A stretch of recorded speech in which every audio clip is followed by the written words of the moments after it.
사람은 누구나 인정받기를 원하고 인정받기 위해서 힘씁니다. 자녀들은 부모의 인정을 받을 때 기뻐하고요. 부모들은 자녀들의 인정해 줄 때 그 수고한 보람을 느낍니다. 직장인들은 회사에서 인정받기 위해서 최선을 다하고, 또 상인들은 고객들의 인정을 받으려고 힘쓰고 있죠. 정치인들은 국민들의 인정을 받으려고 하고 있고, 선생님들은 학생들로부터 인정받기를 원합니다. 어찌 보면 인정받는 것 그 자체가 기쁨이고 보람입니다. 반대로 인정을 받지 못할 때 우리는 마음에 상처를 입고 실의에 빠지게 되죠. 더구나 자기의 본분에 최선을 다했음에도 불구하고 인정을 받지 못하고 오히려 비방을 받게 된다면 그 심적 고통은 이루 말할 수 없을 것입니다. 이렇게 인정받는 것은요, 우리 삶 가운데에서도 마찬가지지만 우리 신앙에서도 매우 중요합니다. 신앙이라고 하는 것은 우리가 하나님을 하나님으로 인정하는 데에서부터 시작이 되는 거예요. 자, 신앙은 하나님을 무엇으로 인정하는 것부터 시작된다? 하나님을 하나님으로 인정하는 것에서부터 우리 신앙은 시작이 되는 거예요. 하나님께서는 우리가 하나님을 하나님으로 인정하기를 원하십니다. 그렇다고 우리가 하나님을 인정해야만 하나님이 되신다라는 뜻은 아닙니다. 하나님께서는 우리의 인정과 상관없이 하나님이세요. 우리 인간이 하나님을 인정하든 인정하지 않든 간에 상관없이 하나님께서는 영원 전부터 영원 후까지 홀로 하나님이십니다. 그럼에도 불구하고 우리 삶 가운데서 하나님의 자녀들이, 또 하나님의 피조물인 우리 인간들이 하나님을 하나님으로 인정하기를 원하시지요. 또 반면에 우리에게도 중요한 것은 하나님의 인정을 받는 것이 중요한 거예요. 사람들에게 서운하고 사람들에게 속상해도, 사람들이 우리를 알아주지 않아도 하나님이 인정해 주시면 그것으로 모든 것이 위로가 되고 힘이 되고 그것만큼 최고가 되는 것은 없을 것입니다. 그러면 주님이 인정하시는 성도는 어떤 사람인지 오늘 말씀 본문을 통해서 우리 은혜를 나누기를 원하는데요. 주님이 인정하는 성도는 어떤 사람인가? 첫째는 내 신앙을 고백하는 사람입니다. 따라서 합시다. 내 신앙을 고백하는 사람. 예. 예수님이 제자들과 함께 가시다가 그들에게 묻습니다. 사람들이 나를 누구라 하느냐? 그러자 제자들이 평소에 주변 사람들에게 들었던 말로 예수님 앞에 대답합니다. 어떤 사람은 세례 요한이라고 하고요. 더러는 엘리야 선지자라고 하고, 또 어떤 사람은 옛 선지자 중에 하나가 살아났다 하더이다 라고 말을 했어요. 여러분, 우리가 이미 누가복음 9장에서 살펴봤잖아요. 예수님이 제자들에게 병을 고치는 능력을 주시고 하나님의 나라의 복음을 전하도록 보내셨습니다.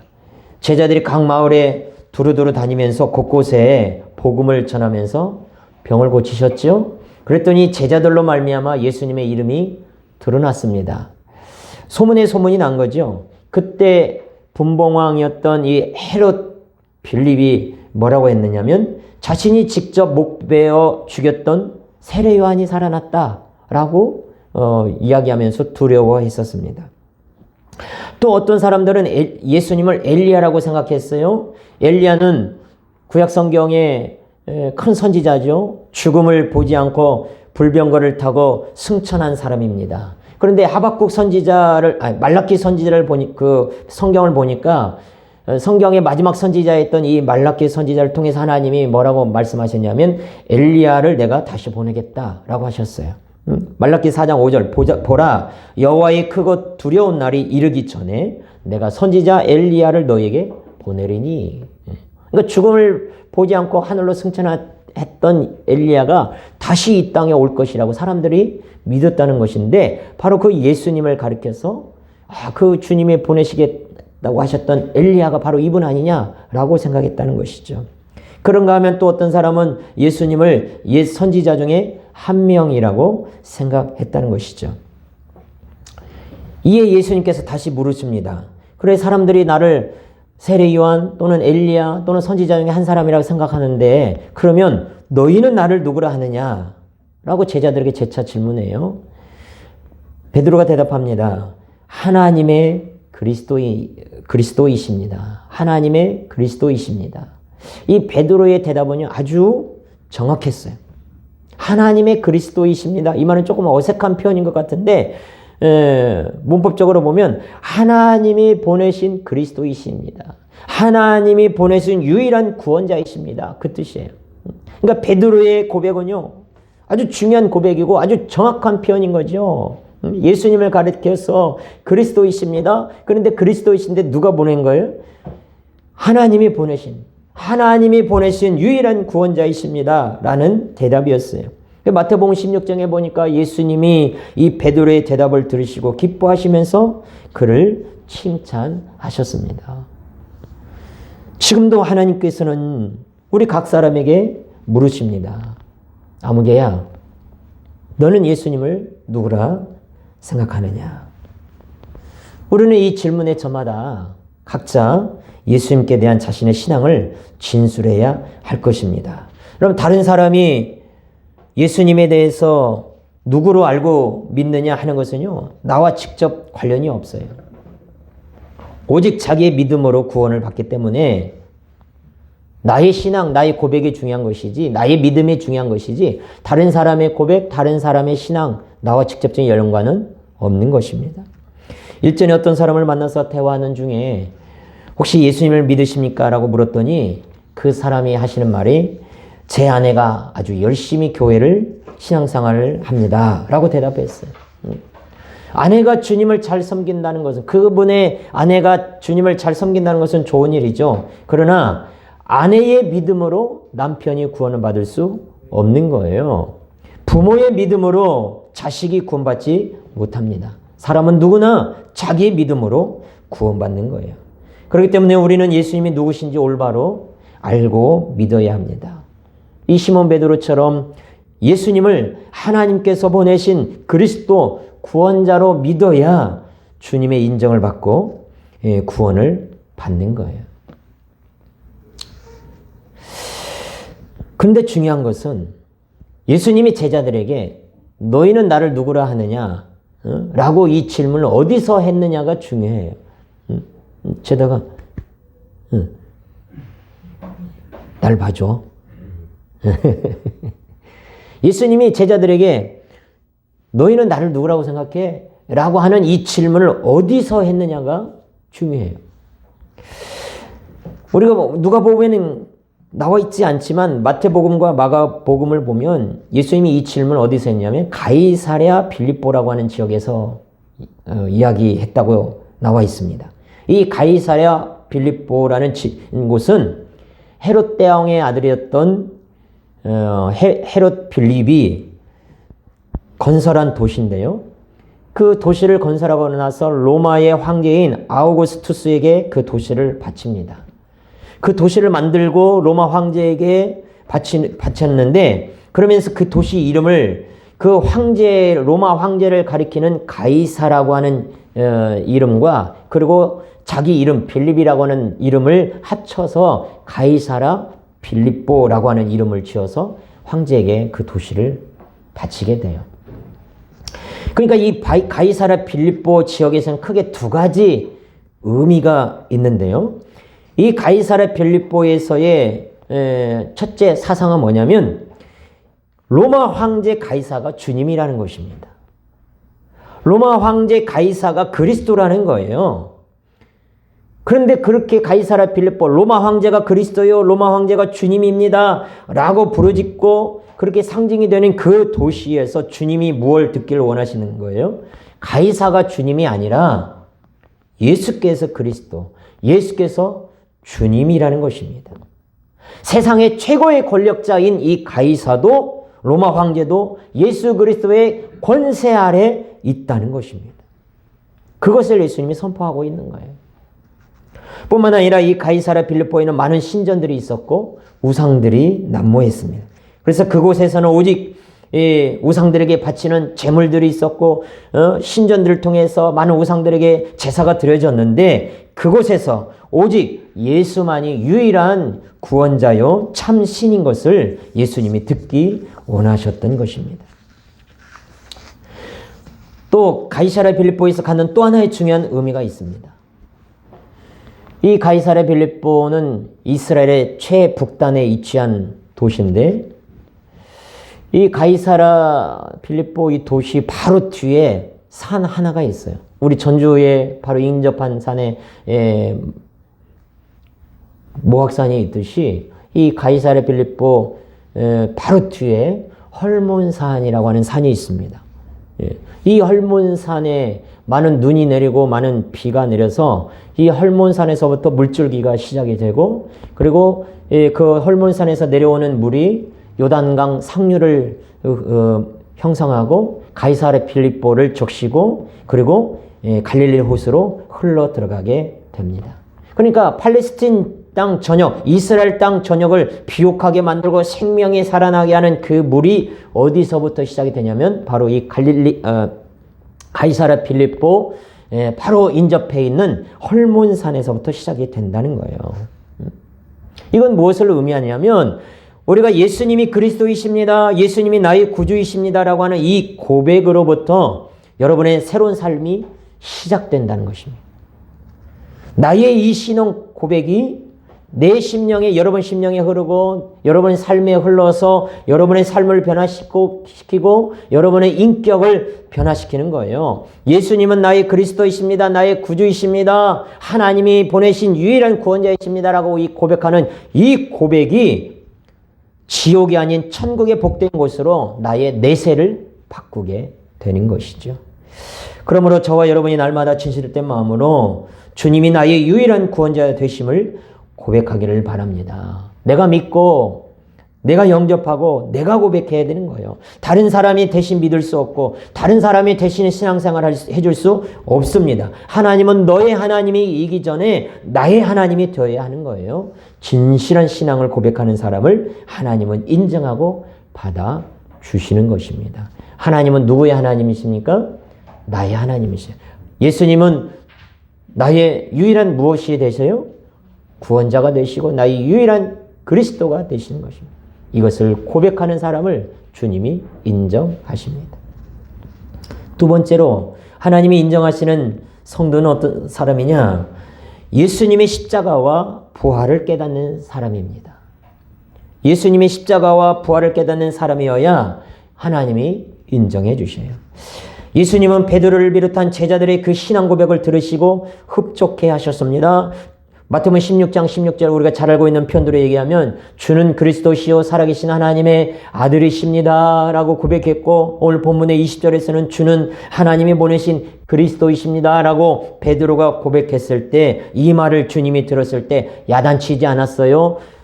그런 소리 하지 말라고 다그치지도 않았습니다. 베드로의 말에 틀렸다고 아니다고 부인하지 않았습니다. 오히려 베드로를 칭찬하셨어요. 그리고는 예수님도 제자들에게 처음으로 고백하는 말이 있습니다. 베드로를 통해서 또 제자들을 통해서 주는 그리스도이십니다. 살아계신 하나님의 아들이십니다라고 신앙의 고백을 받으시자 예수님도 제자들에게 그때서 비로소 처음으로 고백하는 내용이 있어요. 22절 한번 읽어볼까요? 22절 읽습니다. 시작. 이르시되 인자가 많은 고난을 받고 장로들과 대제사장들과 서기관들에게 버림받으여 죽임을 당하고 제3일에 살아나야 하리라 하시고 예수님이 자신이 죽임을 당한다는 폭탄선언을 하시는 거예요. 하나님의 아들 그리스도 구세주라고 방금 고백했는데 그 말하기 무섭게 곧바로 예수님이 하시는 말씀이 죽는다는 것입니다. 그것도 종교 지도자들인 대제사장들과 서기관들과 장로들에게 붙들려서 죽임을 당한다는 거예요. 이 말을 듣자 제자들이 얼마나 놀라겠습니까? 그래서 베드로가 툭 튀어나와서 하는 말을 마태복음 16장 22절에 베드로가 예수를 붙들고 항변하여 이르되 주여 그리 마옵소서. 예수님이 십자가에 죽는다고 그러니까 베드로가 항변하는 거예요. 따지는 거예요. 그러면서 말립니다. 주여 그리하지 마옵소서. 예수께서는 이 자리에서 자신이 고난을 받으실 것과 나아가서 십자가에서 죽으실 것을 공개적으로 처음으로 예고하셨어요. 처음으로 밝히신 거예요. 지금까지는 예수님이 자신의 죽음에 대해서 얘기하실 때 직접적으로 이렇게 말하지 않고 비유를 통해서 말씀하셨는데, 베드로의 고백 이후로부터는 예수께서 자신의 고난과 죽음을 공개적으로 말씀하기 시작하셨습니다. 그러니까 예수님을 그리스도로 고백한 사람에게만이 예수님의 십자가와 부활이 의미가 있는 거예요. 아무리 우리가 세상에 나가서 믿지 않는 사람들에게 예수님의 십자가의 고난과 죽음, 예수님이 다시 사셨다는 부활을 아무리 전해도 허공에 대는 메아리와 같아요. 그러나 예수님이 나의 구세주입니다. 예수님이 나의 죄를 다 짊어지고 십자가에 죽으신 구원자이십니다. 나를 살리기 위해서 예수님이 죽으시고 부활하셨습니다라는 것을 믿는 사람에게는 그 십자가와 그 부활이 그 사람의 인생을 바꾸는, 그 사람의 내세를 바꾸는 엄청난 메시지로 다가오는 것이고, 은혜와 깊은 감사가 다가오는 것이죠. 죄인인 나를 위해서 예수님이 고난을 받고 십자가의 죽임을 당하셨습니다. 예수님이 죽으심으로 내가 살았지요. 그는 우리의 질고를 지고 우리의 슬픔을 당하셨습니다.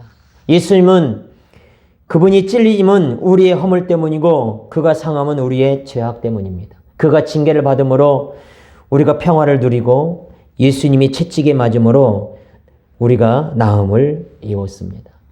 저와 여러분의 모든 죄악을 하나님은 예수님께 담당시키셨어요. 이것을 예수님이 직접 말씀하시는 거예요. 내가 고난받고 죽임을 당할 것이다. 바로 너희를 위해서라는 것이죠. 예수님의 이 음성이, 예수님의 이 말씀이 여러분의 귀와 여러분의 마음에 똑똑히 들려지기를 주의 이름으로 축원합니다. 뿐만 아니라요, 예수님께서는 이와 더불어서 자신의 부활도 함께 말씀하셨어요. 제3일에 살아나야 하리라. 예수님의 사역은 십자가의 죽음으로 마무리되는 것이 아니라 죽음의 권세를 이기시고 깨트리시고 다시 부활하심으로 예수님의 구원 사역은 완성되는 것입니다. 예수님의 죽음은 나의 죽음이에요. 예수님의 죽음은 나의 죄의 용서입니다. 예수님이 고난을 당하시고 십자가에 죽으셔야만 나의 죄값이 치러지는 거예요. 만일 예수님이 죽지 않으셨다면 내가 내 죄값으로 말미암아 죽음을 당하고 영벌에 처해질 뻔했습니다. 그러나 예수님이 죽으심으로 내 죄가 이제 치러진 것이, 죄값이 치러진 것이고 내 죄가 용서받게 된 거죠. 그리고 예수님이 다시 살아난 것은 뭐예요? 바로 내 생명이 다시 새롭게 산 것을 의미하는 것입니다. 요한복음의 표현으로 얘기하면 거듭난 것입니다. 예수님이 니고데모에게 말씀하셨듯이 물과 성령으로 거듭나지 아니하면 하나님의 나라에 들어갈 수 없다라고 말씀하셨잖아요. 예수님이 죽으심으로 내가 죄에 대해서 죽고 예수님이 다시 사심으로 내가 새 생명을 얻어서 예수 그리스도 안에서 다시 태어난 것입니다. 첫째 부활에 참여하게 된 것이죠. 그러므로 예수님은 우리의 죄를 짊어지고 죽으심으로 끝나는 것이 아니라 반드시 다시 사셔야만 했습니다. 그것이 구원의 원리요, 구원의 완성인 것입니다. 누가 제자입니까? 누가 하나님의 인정을 받는 사람입니까? 바로 십자가의 고난과 부활의 영광을 깨닫고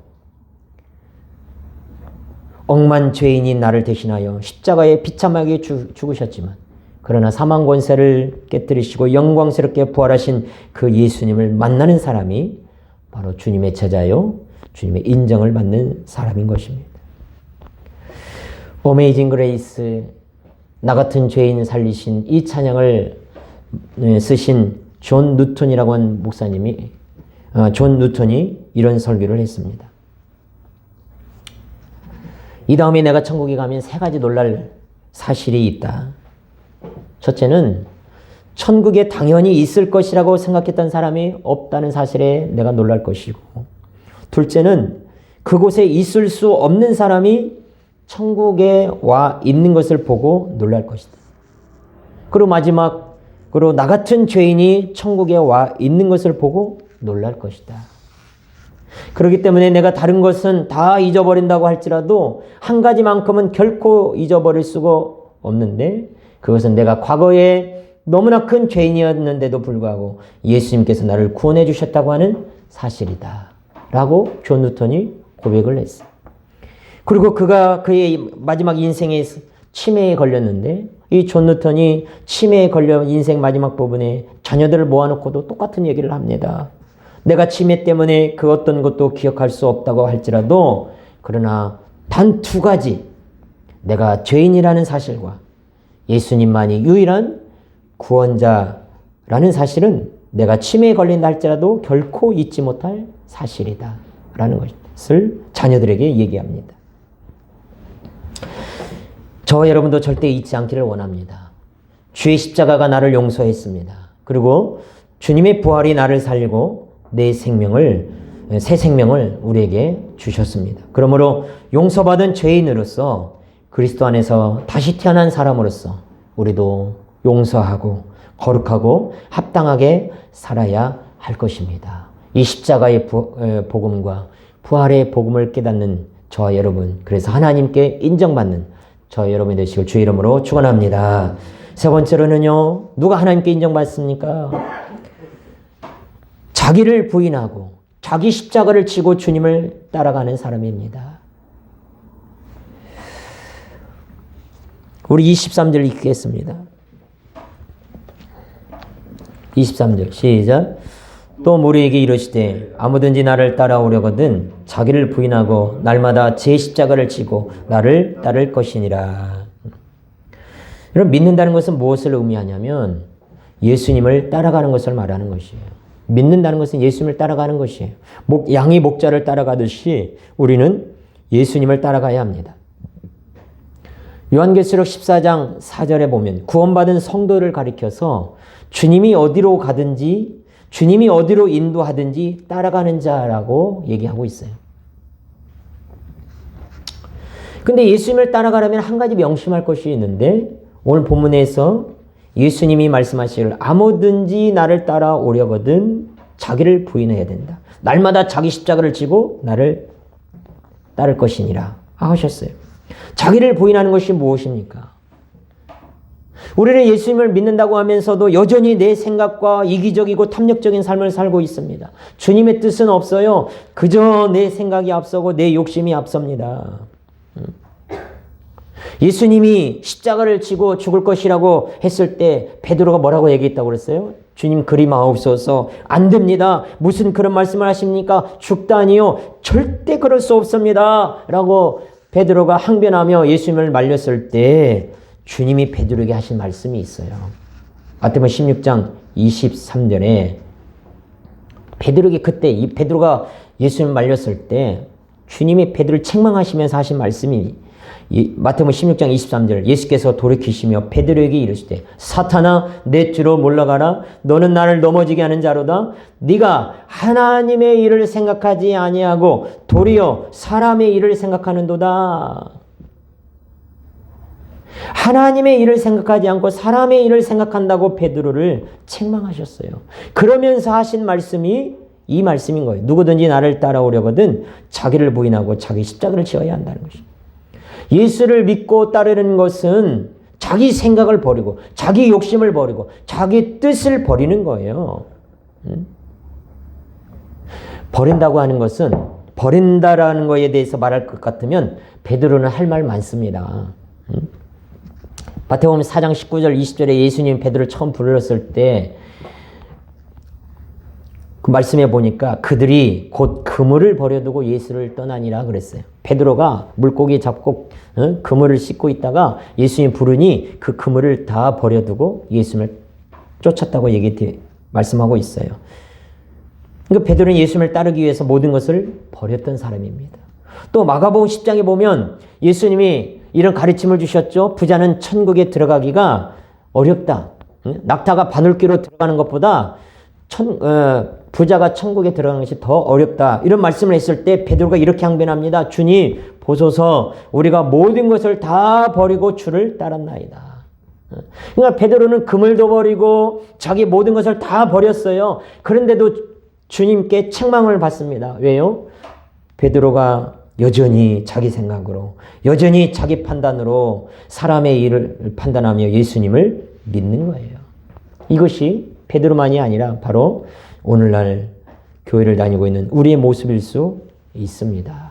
내 뜻, 여전히 내 뜻과 내 생각과 내 판단으로 교회 생활하고 믿음 생활하고 신앙 생활하고 있고.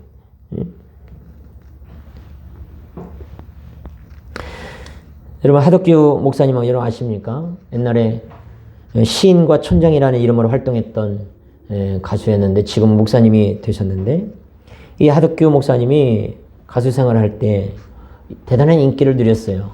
근데 인기로 인해서 공허함에 우울증을 앓고 시달렸는데 대마초와 술에 빠져서 세월을 보내던 중에 누나를 통해서 교회를 나가게 되었습니다. 그 예배에서 하나님을 만나게 됩니다.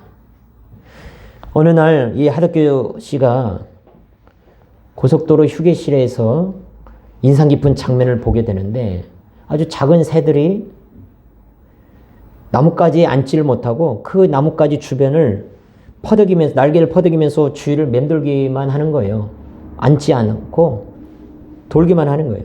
그래서 가까이 가보니까 그 새들이 지금 찾아 앉으려고 몸부림치고 있는 그 나무는 가시나무.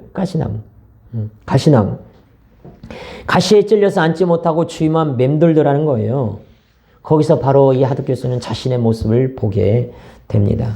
그러면서 번뜩 생각이 난 영감이 있어서 10분 만에 곡을 하나 쓰는데 그 곡이 많은 대중 가수들이 불렀던 가시나무 새라고 하는 노래입니다. 이 가시나무 새라고 하는 노래의 가사가 이렇습니다.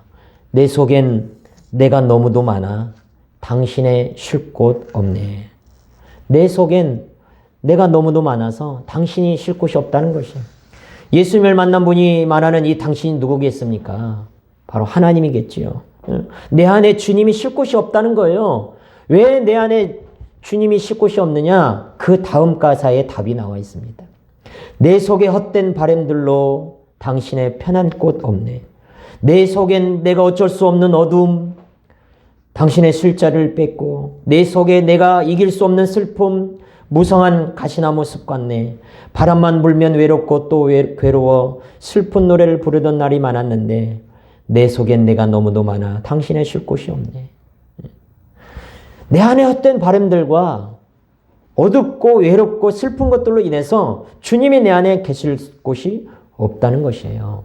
여러분, 내가 여러분이 어느 날 교회 다니기로 예수 믿기로 했는지는 모르지만 그 예수 믿는 삶이 1년이 되고 5년이 되고 10년이 되고 아니 모태신앙으로 지금까지 살아오고 있는지는 모르겠지만 여전히 여러분 안에 내 안에 주님 말씀과 주님의 뜻이 아니라 내 생각이 나를 지배하고 내 욕심대로 살고 있다면 그건 잘못이라는 것이지요.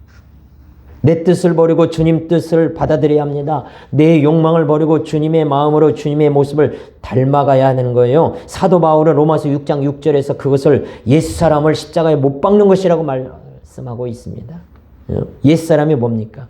내가 거듭나기 전에, 내가 예수 믿기 전에 이 세상을 따르고 자기 욕심을 위해서 살고 자기를 위해 살았던 자아를 옛사람이라고 말하는 거지요. 우리는 이 옛사람을 십자가에 못 박아야 되는 거예요. 내 자아를 주님 앞에 내려놔야 되는 것입니다. 그것이 진정한 성도의 삶인 거예요. 내가 날마다 내 자아를 죽이고 내 자아를 죽이는 것, 그것이 진정한 성도의 삶이에요. 나는 이렇게 살고 싶고 나는 이렇게 행동하고 싶고 나는 이런 일을 하고 싶은데 그냥 그것에 따라서 결정하고 살아가는 것이 아니라 주님은 어떻게 생각하실까? 주님은 무엇을 원하실까? 이것이 주님이 기뻐하실까? 라고 생각하면서 내 자아가 아닌 내 속에 너무나 많은 나를 버리고 부인하고 오직 주님을 붙들고 살아가는 것입니다. 이것이 자기를 부인하고 사는 삶인 것입니다. 또 주님 뭐라고 얘기했습니까? 예수님을 따르려면 날마다 자기의 십자가를 지고 따라가야 된다고 그랬어요. 자기 십자가. 여러분이 하나님께서 여러분에게 주신, 여러분에게 짊어지라고 주신 십자가가 무엇입니까? 믿는 사람들이 흔히 하는 말 중에 아이고 이것은요 내가 져야 할 십자가입니다 라고 말할 경우가 있죠. 어떤 사람들은 평생토록 짊어지고 가야 할 질병이나 어떤 장애를 두고 이것이 저의 십자가입니다 라고 말하기도 하고, 어떤 사람은 믿지 않는 남편이나 속썩이는 자녀를 가리켜서 아이고 주님 내게 주신 십자가군요 이렇게 말하기도 하고, 성격 차이가 많이 나는 배우자를 가리켜서 십자가라고도 얘기합니다. 이렇게 이런 부분을 얘기할 때는 단지 내가 감당하기 힘든 짐, 그것을 뜻하는 말로 내가 지는 십자가 이렇게 얘기하죠. 그러나 본문에서 주님이 말하는 자기 십자가는 그런 의미를 말하지 않습니다. 본문에서 나를 따르는 자는 자기를 부인하고 자기 십자가를 날마다 지고 따라야 한다 할 때에 이 자기 십자가는 그런 의미, 내가 짊어지기 감당하기 힘든 짐을 말하는 것이 아니라 예수 믿음으로 당하는 고난과 핍박을 가리키는 거예요. 초대교회 성도들이 많은 핍박을 받았잖아요. 유대교로부터 핍박을 받았고, 또 로마 당국의 기독교인들은 황제를 신으로 인정하지 않는다고 해서 핍박을 당했잖아요. 감옥에 갇히기도 하고 재산을 빼앗기기도 하고 심지어는 처형을 당하기도 하고 원형 경기장에서 맹수들의 먹잇감이 되어가기도 했습니다. 이런 고난과 핍박, 예수 믿는 것 때문에 당하는 죽음. 지금도 이슬람 국가나 저 북녘 땅에서는 이런 핍박과 고난이 계속되고 있잖아요. 예수 믿는 것 때문에 순교를 당하는 거, 이것이 십자가를 지는 것입니다. 그럼 오늘날 우리는 어떻습니까? 우리는 초대교회에 비하면, 그리고 저 이슬람권이나 저 북한 땅에 비하면 우리는 편하게 그리고 복되게 신앙생활을 하고 있지 않습니까? 현대는 국가의 헌법에 의해서 신앙의 자유가 보장받기 때문에 노골적인 핍박을 당하지는 않습니다. 그러나 암암리에 기독교인이기 때문에 당하는 불이익과 손해가 있고 핍박이 있어요. 이런 상황에서 자기 십자가라고 하는 것은 예수님을 믿기 때문에 감수해야 하는 손해, 고난을 의미하는 것입니다. 우리는 그 같은 것을 두려워하지 말고 기꺼이 감당해야 합니다. 그것이 자기 십자가를 지고 주님을 따르는 것이에요. 뿐만 아니라 주님이 우리에게 주신 십자가는 우리 각자에게 주신 사명일 수도 있습니다. 하나님은 우리 한 사람 한 사람을 향한 놀라운 계획을 가지고 계시고 우리를 통해서 이루고자 하시는 일이 있고, 그러므로 우리에게 맡기신 일이 있습니다. 그것이 우리가 짊고 갈 십자가인 것이죠. 아무쪼록 여러분의 인생 가운데 하나님께서 맡기신 사명이 무엇인지 깨닫고 가정에서, 교회에서, 그리고 혹은 직장에서나 사회에서 잘 감당하시는 십자가를 잘 짊어지고 가시는 저와 여러분이 되시기를 주의 이름으로 축원합니다. 마지막 네 번째로는요, 누가 하나님이 인정하시는 성도냐? 사람들 앞에서 예수님을 시인하는 성도입니다. 우리 26절을 읽겠습니다. 26절 시작. 누구든지 나와 내 말을 부끄러워하면 인자도 자기와 아버지와 거룩한 천사들이 영광으로 올 때에 그 사람을 부끄러워하리라. 사람들 앞에서 예수님을 시인할 때 하나님은 우리를 인정하십니다. 예수님을 믿는다는 것은 예수님을 사랑하는 거죠. 여러분, 우리는 누군가를 사랑한다면 그 사람을 자랑하고 싶어 하지 않습니까? 부모는 자녀를 사랑하니까 자녀를 누군가에게 자꾸 자랑하죠. 만약에 우리가 사람들 앞에서 예수님 믿는다는 사실을 부끄럽게 여긴다면 그 사람은 그리스도인이라고 말할 수 없을 것입니다. 마태복음 10장 32절 33절에서도 누구든지 사람 앞에서 나를 시인하면 나도 하늘에 계신 내 아버지 앞에서 그를 시인할 것이요, 누구든지 사람 앞에서 나를 부인하면 나도 하늘에 계신 내 아버지 앞에서 그를 부인하리라 그랬어요. 예수님께서 하나님 아버지와 천사들 앞에서 우리를 가리키며 내가 이 사람을 압니다. 내가 이 사람은 나를 믿는 사람입니다. 라고 인정해 주시고 그렇게 말씀해 주신다면 그것만큼 더 큰 기쁨과 축복이 어디 있겠어요? 우리 예수님이 제덕이가 천국에 갔을 때, 제덕이가 죽었을 때 하나님 앞에 서 있는 우리 제덕에게 예수님이 아버지요, 이 친구는 내가 압니다. 죽기 전에 소망교회를 다니며 신앙생활 열심히 했습니다. 나를 믿는 사람입니다. 라고 예수님이 시인해주고 인정해주면 세대교회는 그만큼 더 큰 축복이 없다 이 말이지. 근데 만일 나는 이 사람을 알지 못합니다. 라고 하나님 앞에서 예수님이 그런다면 얼마나 비참한 일이겠어요. 우리가 처음 믿는 사람은 하나님에 관해서 아는 바가 없고 아직 그리스도인이라고 하는 구원의 확신도 없기 때문에 사람들 앞에서 자기가 기독교인이라고 말하고 하는 것을 꺼려합니다. 교회 올 때도 성경책이나 찬송가를 품속에 감추어서 남들이 알아채지 못하게 교회를 오죠. 그러나 점점점 신앙생활에 늘어나고 말씀을 듣고 믿음이 생기면 구원의 확신을 갖게 되면 다른 태도를 가집니다. 성경책도 숨기지 않고 찬송가도 숨기지 않고 다른 사람들 앞에서 내가 크리스찬이라는 사실을 떳떳하게 밝히면서 주님 앞에서 다른 사람들 앞에서 주님을 시인하지요. 우리는 그런 사람이 되어야 된다는 것이죠. 예수님을 주님으로 시인하는 것은요, 전도하는 것입니다.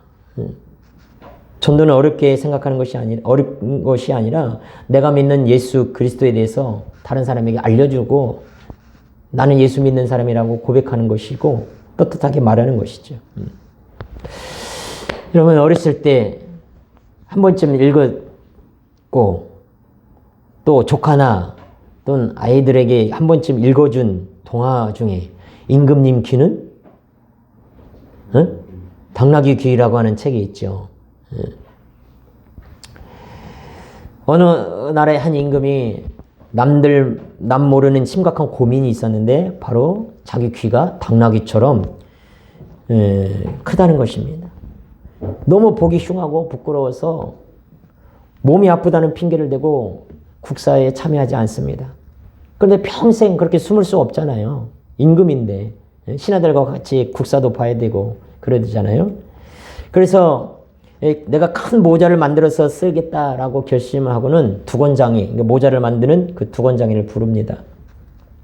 왕은 그 두건장이에게 자기 커다란 당나귀 귀를 보여주고는 이 귀를 가릴 만한 큰 모자를 만들어 달라라고 부탁을 하고 만일 이 소문을 내면 반드시 너를 죽일 것이다 라고 엄포를 놔요.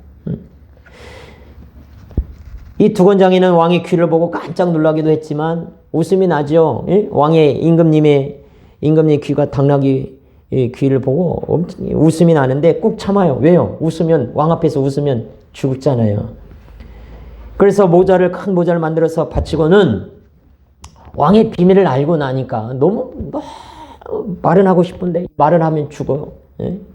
그래서 벙어리 냉가슴 앓듯 심한 마음고생을 하다가 결국 병이 듭니다. 아유, 내가 병에 들어서 죽으나 말을 하고 임금님에게 붙들려 가서 죽으나 죽는 것은 같은 거니 내가 한번 속 시원하게 말이나 하고 죽자 하고는 뭐예요? 어느 날 대나무 숲에 가서 땅을 파고는 거기다가 뭐라고 외칩니까? 임금님 귀는 당나귀 귀다. 대나무 숲에 그 땅을 파고 그 속에다가 그렇게 외쳤어요. 그날부로 바람만 불면 대나무 숲에서 임금님 귀는 당나귀 귀다 라는 소리가 들렸다는 것입니다. 그러면 이 동화 이야기에서 우리가 배울 게 무엇이에요? 임금님 귀가 당나귀 귀처럼 생긴 것을 알고서 그것을 말하지 못해 죽을 병에 걸렸다면 하물며 천국의 비밀을 알고 있는 우리가 어찌해야 하겠느냐는 것이죠. 예수님이 그리스도인 것과 그를 믿으면 죄사함을 얻고 하나님의 자녀가 되고 천국에서 영생을 누리게 된다는 이 사실을 알고 믿는다면 이 복음을, 이 내용을 다른 사람에게 말하지 않고서 견딜 수 없는 그런 욕구가 우리 안에 있어야 된다는 것입니다. 우리는 대나무 숲이 아니라 세상 사람들 속에 들어가서 예수 믿으세요. 예수님은 그리스도이십니다라고 외쳐야 할 것입니다. 우리가 먼 곳에 나가지 못해도 내가 증거하지 않으면 그 사랑을 다른 사람이 모르니 주님을 다른 사람들에게 가서 시인하고 전하는 그런 삶을 우리가 살아야 되겠다는 것이죠. 말씀을 맺겠습니다. 사랑하는 성도 여러분, 아무리 사람들에게 인정을 받더라도 주님의 인정을 받지 못하면 아무 소용이 없습니다. 반대로 사람들의 인정을 받지 못해도 주님이 인정해 주신다면 그 사람은 가장 성공적인 사람이라고 말할 수 있습니다. 그러기 위해서 첫째, 내 신앙을 고백하십시오. 다른 사람의 신앙도 중요하고 다른 사람의 고백과 체험도 중요하지만 내 마음으로 믿고 내 입으로 시인해야 합니다.